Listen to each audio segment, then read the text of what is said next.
আসসালামু আলাইকুম। Education tips হাউজে স্বাগতম। এডুকেশন টিপস হাউজের এখনকার আয়োজনে আমরা দেখব সম্প্রতি প্রকাশিত হওয়া পঞ্চম গণবিজ্ঞপ্তিতে আপনারা কিভাবে নিয়োগপত্র পাবেন। সে নিয়োগপত্র সম্পর্কে আমরা বিস্তারিত আলোচনা করব এবং একজন প্রার্থী হিসাবে আপনি কিভাবে কলেজ বা মাধ্যমিক পর্যায়ে স্কুলে আপনি কিভাবে নিয়োগপত্রের জন্য আবেদন করবেন সে আবেদন নিয়ে আমরা বিস্তারিত আলোচনা করব। শুরু থেকে শেষ পর্যন্ত আমাদের সঙ্গে থাকুন, ইনশাল্লাহ আপনার জন্য খুবই গুরুত্বপূর্ণ ভূমিকা রাখবে। আপনারা হেডিংয়ে দেখতে পাচ্ছেন পঞ্চম গণবিজ্ঞপ্তি নিয়োগপত্র পাওয়ার আবেদন জেনে নিন।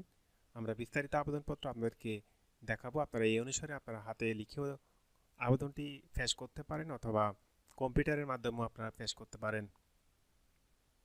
আমরা তারিখ দিয়েছি 25 আগস্ট 2024। আপনি আপনার ইচ্ছা মতো তারিখ দিতে পারবেন, কোনো সমস্যা নেই। বরাবর প্রধান শিক্ষক, স্কুল হলে শিক্ষক দিবেন এবং স্কুল অ্যান্ড কলেজ হলে বা কলেজ পর্যায়ে হলে আপনি অধ্যক্ষ দিতে পারেন। এখানে যে স্কুলের জন্য আপনি মনোনয়ন হয়েছেন সেই স্কুলের নাম দিবেন। এখানে উচ্চ বিদ্যালয় হলে উচ্চ বিদ্যালয় দিবেন, স্কুল অ্যান্ড কলেজ হলে স্কুল অ্যান্ড কলেজ দিবেন। এখানে স্কুলটি যেখানে অবস্থিত সেখানে ঠিকানাটা দিয়ে দিবেন। আশা করি এতটুকু পর্যন্ত আপনারা বুঝতে পেরেছেন। এই চিঠির যে বিভিন্ন সূত্র রয়েছে সেই সূত্রগুলো সম্পর্কে আমরা দেখাবো আপনাদেরকে, যাতে আপনাদের বুঝতে অসুবিধা না হয়। বিষয়ের জায়গায় আপনি সহকারী শিক্ষক যে সাবজেক্ট থেকে আপনি আবেদন করবেন সেই সাবজেক্ট দিবেন। এখানে আমি নমুনা অনুসারে হিসাব বিজ্ঞান দিয়েছি। আপনি এখানে বাংলা চাইলে বাংলাতে দিতে পারেন, আপনি যদি বাংলাতে মনোনীত হয়ে থাকেন। ইংরেজি হলে ইংরেজি, বিজ্ঞান হলে বিজ্ঞান, পদার্থ, রসায়ন যে সাবজেক্টে সেই সাবজেক্টের নাম বসাবেন। প্রভাষক হলে প্রভাষক, আর স্কুলের পর্যায়ে হলে শুধু নামটা দিবেন। পদে নিয়োগপত্রের প্রদানের জন্য আবেদন, ঠিক আছে, এতটুকু পর্যন্ত ঠিক থাকবে। জনাব সবিনয় নিবেদন এই যে এটি আপনার মতো করে দিতে পারেন অথবা এই ভিডিওতে যাওয়া যে লেকচারটি রয়েছে সেই অনুসারেও দিতে পারেন। শিক্ষা মন্ত্রণালয়ের মাধ্যমিক ও উচ্চশিক্ষা বিভাগের 25 জানুয়ারি 2024 খ্রিস্টাব্দ তারিখের এত নং পরিপত্রের আলোকে এখন এই পরিপত্রটা আপনি কোথায় পাবেন আমি আপনাকে দেখিয়ে দিচ্ছি। এই পরিপত্রটি হচ্ছে এটা। দেখুন, আমরা শিক্ষা মন্ত্রণালয়ের মাধ্যমিক ও উচ্চশিক্ষা বিভাগের যে পরিপত্র রয়েছে সেই পরিপত্রটা আমি দেখাচ্ছি। এই যে স্মারক নম্বর, এটাকে বলা হয় 370000073440171919।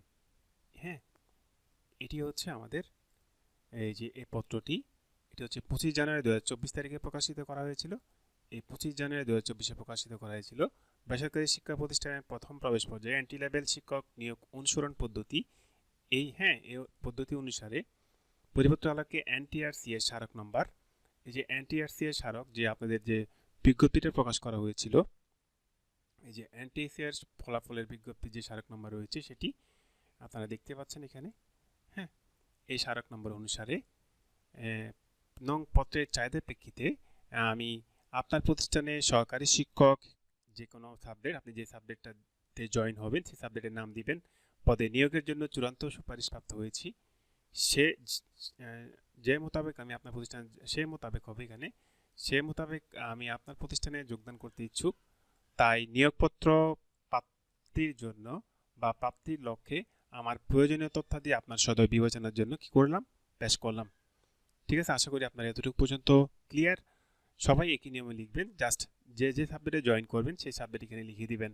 হ্যাঁ, তারপর লিখবেন নাম, আপনার যে নামটা সার্টিফিকেটে রয়েছে সেই নাম লিখবেন, পিতার নাম লিখবেন, তারপরে লিখবেন মাতার নাম।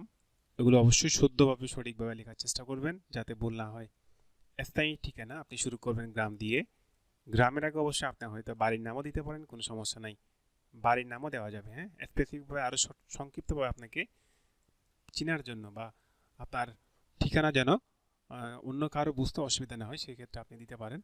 ডাকঘর দিবেন, তারপর আপনি উপজেলা দিবেন। ডাকঘরের পাশে অবশ্যই ডাকঘরের যে কোডটি থাকে সে কোডটি দিবেন, এই ধরনের একটি কোড থাকতে পারে। হ্যাঁ, এই ধরনের যে কোড থাকে ডাকঘরে, সে ডাকঘরের কোডটি দিবেন, তাতে ডাকঘরের ঠিকানাতে আপনার কোনো চিঠিপত্র আসতে কোনো অসুবিধা হবে না। তারপর এখানে দেবেন থানা অবশ্যই দিতে হবে। থানা যদি না দিয়ে থাকেন, আমার অভিজ্ঞতা থেকে বলবো, থানা না দিলে আপনার অন্য কোনো থানায় পাঠিয়ে দেবে, এতে আপনি বিড়ম্বনার মধ্যে পড়তে পারেন। জেলাটা এখানে হবে, জেলাটা দিবেন, জেলাটা অবশ্যই দিবেন। ঠিক আছে, পাশাপাশি চাইলে আপনারা বিভাগও দিতে পারেন, কোনো সমস্যা নেই। এটা কোনো সমস্যা নেই। বর্তমান ঠিকানার সেমভাবে লিখবেন, আহ, এখানে যাতে কোনো অসুবিধা না হয়। আর ঠিক আছে, আপনার যে কোনো কিছু মূলত বর্তমান ঠিকানায় আসে। আর শুধুমাত্র ভেরিফিকেশনের ক্ষেত্রে যদি আপনি দুইটা ঠিকানা ইউজ করে থাকেন, দুইটা ঠিকানায় আপনার ভেরিফিকেশন হবে। সেজন্য যেটা আমার দৃষ্টিতে যেটা ভালো দিক সেটা আমি মনে করি একটি ঠিকানা ইউজ করবেন, স্থায়ী ঠিকানা। এতে আপনার পুলিশ ভেরিফিকেশনের তেমন কোনো সমস্যা হবে না। একটা ঠিকানার মধ্যে আপনার সব কিছু কমপ্লিট হয়ে যাবে। এনআইডি নাম্বারটা সঠিকভাবে দিবেন। যাদের স্মার্ট এনআইডি কার্ড হয়ে গিয়েছে তারা স্মার্ট এনআইডি কার্ডটা দিবেন অবশ্যই। জন্ম তারিখটা দিবেন।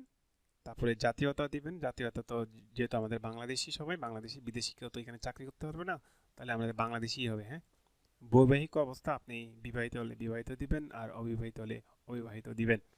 ধর্ম দিবেন যার যার ধর্ম অনুসারে আপনারা দিবেন। মোবাইল নাম্বারটা দিবেন যেটি অবশ্যই সচল থাকে। আর যে মোবাইল নাম্বারে আপনার বেতন ঢুকবে সেই মোবাইল নাম্বারের সিমটি দিবেন, এতে আপনার সুবিধা হবে। তারপরে রয়েছে আমাদের শিক্ষাগত যোগ্যতা। শিক্ষাগত যোগ্যতা আমাদের রয়েছে পরীক্ষার নাম, ক্রমিক নাম্বার দিবেন, পরীক্ষার নাম, বিভাগ, বোর্ড, পাশের সন বা ফলাফল বা ডিভিশন, কারণ আমরা অনেকে ডিভিশন থাকতে পারি। এসএসসি দিয়ে শুরু করবেন। আর সর্বনিম্নে আমাদেরকে নামা লাগবে না, জিএসসি দেওয়ার কোনো প্রয়োজন নেই। এখানে আপনার যে বিভাগ থেকে পাস করেছেন, মানবিক, ব্যবসা শিক্ষা বা বিজ্ঞান, এখান থেকে দিবেন। বোর্ড, যার যে বোর্ড হবে সেই বোর্ড অনুসারে দিবেন। পাশের সনটা দিবেন আর জিপিএটা দিবেন। হ্যাঁ, এসএসসির ক্ষেত্রে সেম একই রকমভাবে আপনি দিতে থাকবেন। আপনি যদি অনার্সের ক্ষেত্রে বিবিএ হয়ে থাকে বিবিএ দিবেন, এমএ বিএ থাকলে বিএ দিবেন। হ্যাঁ, বিএসসি থাকলে বিএসসি দিবেন। হ্যাঁ, আর ডিগ্রি থাকলে ডিগ্রি দিবেন, কোনো সমস্যা নেই। আপনার যে বিষয়টা ছিল সেই বিষয়টা দিবেন। আপনি কোন বিশ্ববিদ্যালয় থেকে পাশ করেছেন সেই বিশ্ববিদ্যালয়ের নাম দিবেন, পাশের সন দিবেন। যেহেতু বিশ্ববিদ্যালয় থেকে সিজিপিএ শুরু হয়ে গিয়েছে, সিজিপিএ দিবেন। ঠিক আছে। তারপরে মাস্টার্স ডিগ্রিতে আপনি যে ডিগ্রিটা অর্জন করেছেন সেই ডিগ্রি এখানে বসাবেন। তারপরে আপনি যদি বিএড যদি করে থাকেন তাহলে ভালো কথা, বিএড দিবেন, বিষয় দিবেন এবং কোন বিশ্ববিদ্যালয় থেকে করেছেন সেটি দিবেন, পাশের সন দিবেন, সিজিপিএ দিবেন। এরপর সবচেয়ে গুরুত্বপূর্ণ বিষয় হচ্ছে শিক্ষক নিবন্ধনের যে গুরুত্বপূর্ণ সার্টিফিকেটের মধ্যে যেটা দেওয়া থাকে সনদপত্রের মধ্যে, আপনার বেস নাম্বার দেবেন 17, রোল নাম্বার দিবেন, বিষয়টা দিবেন, যে যে বিষয় থেকে নিবন্ধন পেয়েছেন সেই বিষয় লিখবেন। অতএব পরবর্তী স্টেপে আমরা থাকবে মহোদয় সমীপে আকুল আবেদন। এই যে উপযুক্ত বিষয়সমূহ সুবিবেচনাপূর্বক আমাকে যে পদে আপনি যোগদান করতে চাচ্ছেন সেই পদের নামটি লিখবেন। পদের নিয়োগপত্র দানে আপনার একান্ত মর্জি হই এখানে নিবেদন দিয়ে আপনার সিগনেচার দিবেন।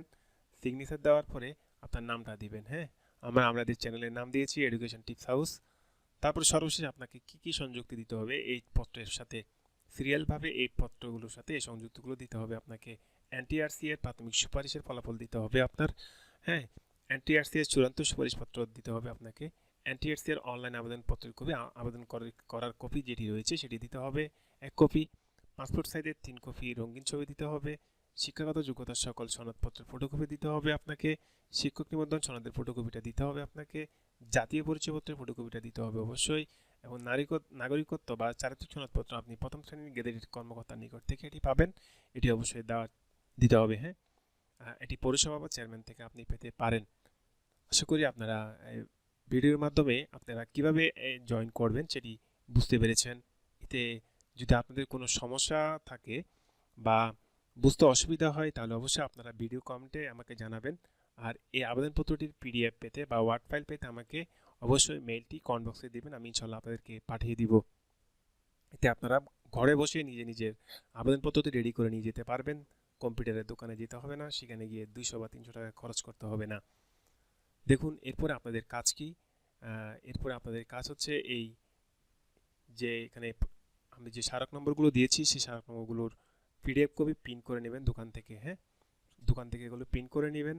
বিস্তারিত নোটিশগুলো আপনারা পড়বেন, যত বেশি পড়বেন তত বেশি জানতে পারবেন। এই পরিপত্রটা আপনারা প্রিন্ট করে নেবেন, এগুলো আপনাদের লাগবে। তারপরে যে এই যে পঞ্চম নিয়োগ বিজ্ঞপ্তি 2024 এই পরিপত্রটাও আপনারা প্রিন্ট করে নেবেন।